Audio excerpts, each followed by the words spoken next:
a freelance photographer named Alex, looking for unique subjects to photograph.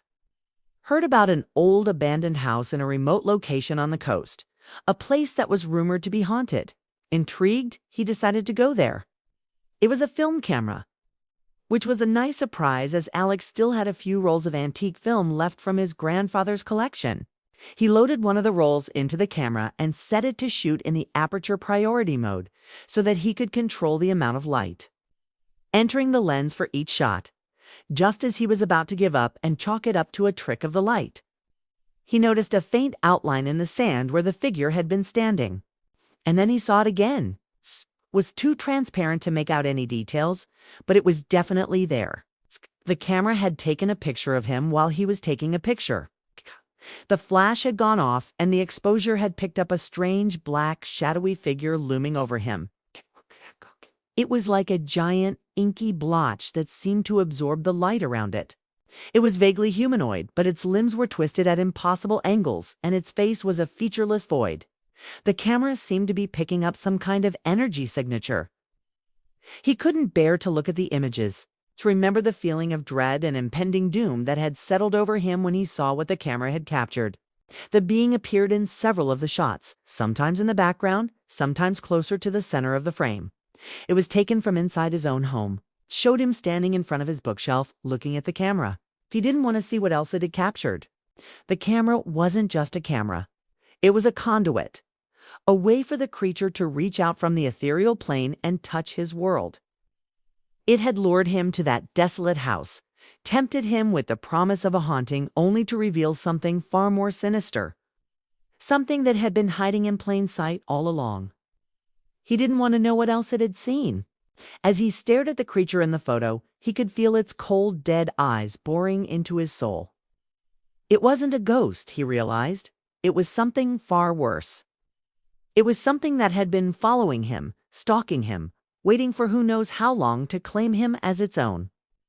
But what made the photo so disturbing was what was in the background.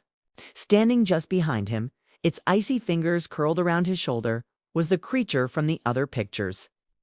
It was closer now, its breath hot on his neck, its presence seeping into his skin. Its face was inches from his, its soulless eyes boring into his own. It seemed to be studying him, watching him with an expressionless, chilling stare.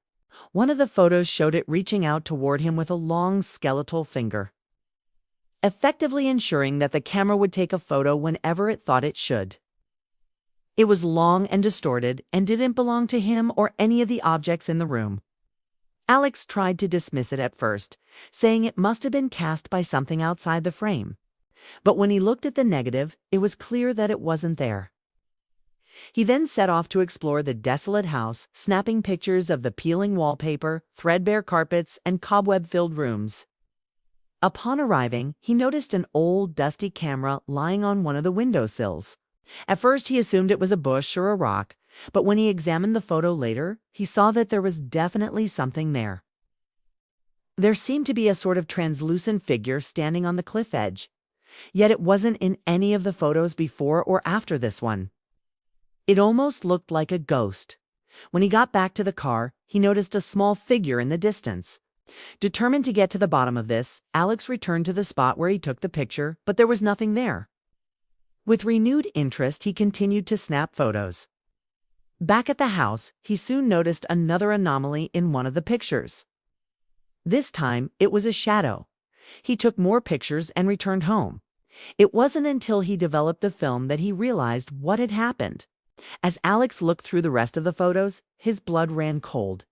Then came the last photo, the final image on the roll.